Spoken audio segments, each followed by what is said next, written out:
Hello दोस्तों, SSC education point में आपका स्वागत है। तो जैसा कि आप सबको पता होगा कि झारखंड फील्ड वर्कर्स का जो एग्ज़ाम है वो 19 जुलाई को होने वाला है। तो इसीलिए आज की इस वीडियो में हम झारखंड फील्ड वर्कर्स के एग्ज़ाम से जुड़े बहुत ही महत्वपूर्ण प्रश्नों को लेकर आए हैं। तो वीडियो को पूरा ज़रूर देखिएगा और अगर आप चैनल पर नए हैं तो चैनल को सब्सक्राइब ज़रूर कीजिएगा। और इस चैनल पर आपको झारखंड फील्ड वर्कर्स के एग्ज़ाम से जुड़े और भी वीडियोस देखने को मिलेंगे, तो आप सब एक बार उन वीडियो को भी ज़रूर देखिएगा। तो चलिए शुरू करते हैं हमारे आज के सवालों को। तो आज का पहला सवाल है, हड़प्पा सभ्यता की जो अर्थव्यवस्था है मुख्य रूप से किस पर आधारित थी? तो हड़प्पा सभ्यता की जो अर्थव्यवस्था थी वो मुख्य रूप से किस पर आधारित थी? शिकार और भोजन संग्रहण पर, कृषि और पशुपालन पर, केवल विदेशी व्यापार पर या फिर औद्योगिक विनिर्माण पर? तो हड़प्पा सभ्यता की जो अर्थव्यवस्था थी वो मुख्य रूप से कृषि और पशुपालन पर आधारित थी। तो इसका सही जवाब हो जाए ऑप्शन नंबर 2। हड़प्पा सभ्यता की अर्थव्यवस्था कृषि और पशुपालन पर आधारित थी। अगला प्रश्न दिया हुआ है, संविधान सभा के स्थायी अध्यक्ष कौन थे? तो कौन थे संविधान सभा के अस्थायी अध्यक्ष? तो संविधान सभा के अस्थायी अध्यक्ष थे डॉक्टर राजेंद्र प्रसाद। डॉक्टर राजेंद्र प्रसाद जो थे वो संविधान सभा के स्थायी अध्यक्ष थे। तो इसका सही जवाब हो जाएगा ऑप्शन नंबर 1। अगला प्रश्न दिया हुआ है, कोल विद्रोह कब हुआ था? तो कब हुआ था कोल विद्रोह? 1831-32 में हुआ था, 1841-42 में हुआ था, 1828-29 में हुआ था या फिर 1821 और 22 में हुआ था? तो जो कोल विद्रोह था वो 1831-32 ईस्वी में हुआ था। तो इसका सही जवाब हो जाए ऑप्शन नंबर 1। 1831-32 ईस्वी में कोल विद्रोह हुआ था।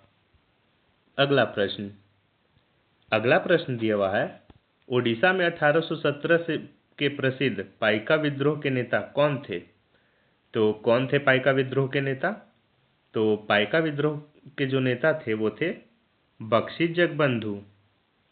बख्शी जगबंधु जो थे वो पाइका विद्रोह के नेता थे। तो इसका सही जवाब हो जाएगा ऑप्शन नंबर 2।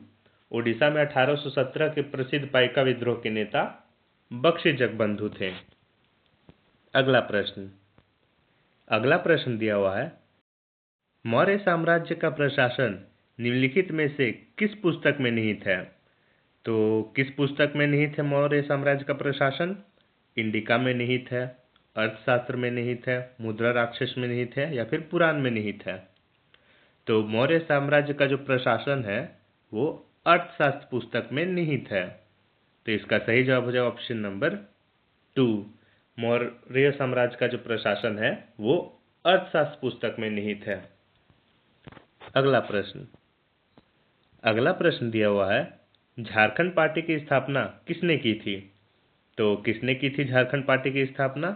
शिबू सोरेन ने की थी, जयपाल सिंह ने की थी, विनोद बिहारी महतो ने की थी या फिर इनमें से किसी ने नहीं की? तो इसका सही जवाब हो जाएगा ऑप्शन नंबर 2, जयपाल सिंह। जयपाल सिंह जो थे वो झारखंड पार्टी की स्थापना की थी। तो इसका सही जवाब हो जाएगा ऑप्शन नंबर 2, झारखंड पार्टी की स्थापना जयपाल सिंह ने की थी। अगला प्रश्न दिया हुआ है, बिरसा मुंडा को अंग्रेजों ने किस जेल में बंद किया था? तो किस जेल में बंद किया था अंग्रेजों ने बिरसा मुंडा को? खूंटी जेल में बंद किया था, हजारीबाग जेल में, रांची जेल में या फिर लोहरदगा जेल में? तो भगवान बिरसा मुंडा जी को अंग्रेजों ने रांची जेल में बंद किया था। तो इसका सही जवाब हो जाए ऑप्शन नंबर 3, बिरसा मुंडा को अंग्रेजों ने रांची जेल में रखा था। अगला प्रश्न दिया हुआ है, झारखंड मुक्ति मोर्चा यानी कि जेएमएम की स्थापना कब हुई? तो कब हुई थी झारखंड मुक्ति मोर्चा की स्थापना? 1969 में हुई थी, 1972 में हुई थी, 1980 में हुई थी या फिर 1985 में हुई थी? तो वो झारखंड मुक्ति मोर्चा यानी कि जेएमएम की जो स्थापना हुई थी वो हुई थी 1972 ईस्वी में। तो इसका सही जवाब हो जाएगा ऑप्शन नंबर 2, झारखंड मुक्ति मोर्चा की स्थापना 1972 ईस्वी में हुई। अगला प्रश्न दिया हुआ है, निम्नलिखित में से कौन सा गैर धात्विक प्राकृतिक संसाधन है? तो कौन सा है गैर धात्विक प्राकृतिक संसाधन इन चारों ऑप्शनों में से? तो गैर धात्विक जो प्राकृतिक संसाधन है वो है चूना पत्थर। तो इसका सही जवाब हो जाएगा ऑप्शन नंबर 4। चूना पत्थर जो है वो गैर धात्विक प्राकृतिक संसाधन है। अगला प्रश्न दिया हुआ है, रणजी ट्रॉफी भारत का प्रमुख प्रथम श्रेणी क्रिकेट टूर्नामेंट पहली बार किस वर्ष खेला गया? तो रणजी ट्रॉफी पहली बार किस वर्ष खेला गया भारत में? तो इसका सही जवाब हो जाएगा ऑप्शन नंबर 3। रणजी ट्रॉफी जो है वो भारत में 1934-35 ईस्वी में खेली गई थी। तो इसका सही जवाब हो गया ऑप्शन नंबर 3। अगला प्रश्न दिया हुआ है, झारखंड का सबसे बड़ा कोयला क्षेत्र कौन सा है? तो कौन सा है झारखंड का सबसे बड़ा कोयला क्षेत्र? बोकारो है, झरिया है, हजारीबाग है या फिर पतरातू है? तो झारखंड का जो सबसे बड़ा कोयला क्षेत्र है वो है झरिया। झरिया जो है वो झारखंड का सबसे बड़ा कोयला क्षेत्र है। तो इसका सही जवाब हो जाएगा ऑप्शन नंबर 2। अगला प्रश्न दिया हुआ है, ओजोन परत मुख्यतः किस गैस से प्रभावित होती है? तो किस गैस से प्रभावित होती है ओजोन परत? तो ओजोन परत जो है वो मुख्यतः कार्बन डाइऑक्साइड से प्रभावित होती है। तो इसका सही जवाब हो जाए ऑप्शन नंबर 2। कार्बन डाइऑक्साइड से जो है वो ओजोन परत प्रभावित होती है। अगला प्रश्न दिया हुआ है, बाल गंगाधर तिलक को राजद्रोह के आरोप में किस वर्ष गिरफ्तार किया गया था? तो किस वर्ष गिरफ्तार किया गया था बाल गंगाधर तिलक को राजद्रोह के आरोप में? 1905 में गिरफ्तार किया गया था, 1909 में, 1908 में या फिर 1907 ईस्वी में? तो बाल गंगाधर तिलक को राजद्रोह के आरोप में जो है वो 1908 ईस्वी में गिरफ्तार किया गया था। तो इसका सही जवाब हो जाएगा ऑप्शन नंबर 3। 1908 ईस्वी में बाल गंगाधर तिलक को राजद्रोह के आरोप में गिरफ्तार किया गया था। अगला प्रश्न दिया हुआ है, जनवरी 2026 में भारतीय लाइट हाउस महोत्सव का तीसरा संस्करण कहाँ आयोजित किया गया था? तो कहाँ आयोजित किया गया था भारतीय लाइट हाउस महोत्सव का तीसरा संस्करण? विशाखापट्टनम में आयोजित किया गया था, कोच्चि में आयोजित किया गया था, पुरी में या फिर महाबलीपुरम में? तो जनवरी 2026 में भारतीय लाइट हाउस महोत्सव का जो तीसरा संस्करण था वो विशाखापट्टनम में आयोजित किया गया था। तो इसका सही जवाब हो जाएगा ऑप्शन नंबर 1। विशाखापट्टनम में भारतीय लाइट हाउस महोत्सव का तीसरा संस्करण आयोजित किया गया था। तो इसका सही जवाब हो गया ऑप्शन नंबर 1।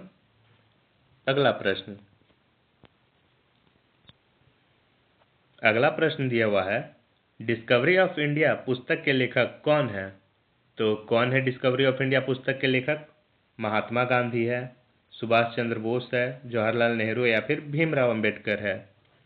तो डिस्कवरी ऑफ इंडिया पुस्तक के जो लेखक है वो है जवाहरलाल नेहरू। तो इसका सही जवाब हो गया ऑप्शन नंबर 3। जवाहरलाल नेहरू जी ने डिस्कवरी ऑफ इंडिया पुस्तक को लिखा था। अगला प्रश्न दिया हुआ है, भारतीय संविधान में मौलिक कर्तव्य किस संशोधन द्वारा जोड़ा गया? तो किस संशोधन द्वारा मौलिक कर्तव्य को जोड़ा गया था भारतीय संविधान में? 42वां संविधान संशोधन द्वारा, 44वां संविधान संशोधन द्वारा, 52वां संविधान संशोधन द्वारा या फिर 54वां संविधान संशोधन द्वारा? तो भारतीय संविधान में मौलिक कर्तव्य को 42वां संविधान संशोधन द्वारा जोड़ा गया था। तो इसका सही जवाब हो जाए ऑप्शन नंबर 1। अगला प्रश्न दिया हुआ है, संसद की हर 6 महीने के मंजूरी के साथ किसी राज्य में राष्ट्रपति शासन अधिकतम कितनी अवधि के लिए लगाया जा सकता है? तो कितनी अवधि तक लगाया जा सकता है राष्ट्रपति शासन 6 महीने की मंजूरी के साथ साथ? 1 वर्ष के लिए लगाया जा सकता है, 2 वर्ष के लिए लगाया जा सकता है, 3 वर्ष के लिए लगाया जा सकता है या फिर 5 वर्ष के लिए लगाया जा सकता है। तो संसद की हर 6 महीने की मंजूरी के साथ जो है राष्ट्रपति शासन 3 वर्ष तक लगाया जा सकता है। तो इसका सही जवाब हो जाए ऑप्शन नंबर 3। अगला प्रश्न दिया हुआ है 10 डिग्री चैनल निम्नलिखित में से किसको अलग करता है? तो किसको अलग करता है 10 डिग्री चैनल? लक्षद्वीप और मालदीव को अलग करता है, अंडमान और निकोबार को अलग करता है, तमिलनाडु और श्रीलंका को अलग करता है या फिर भारत और सुमात्रा को अलग करता है। तो जो 10 डिग्री चैनल है वो अंडमान और निकोबार को अलग करता है। तो इसका सही जवाब हो जाएगा ऑप्शन नंबर 2। अंडमान और निकोबार को 10 डिग्री चैनल अलग करता है।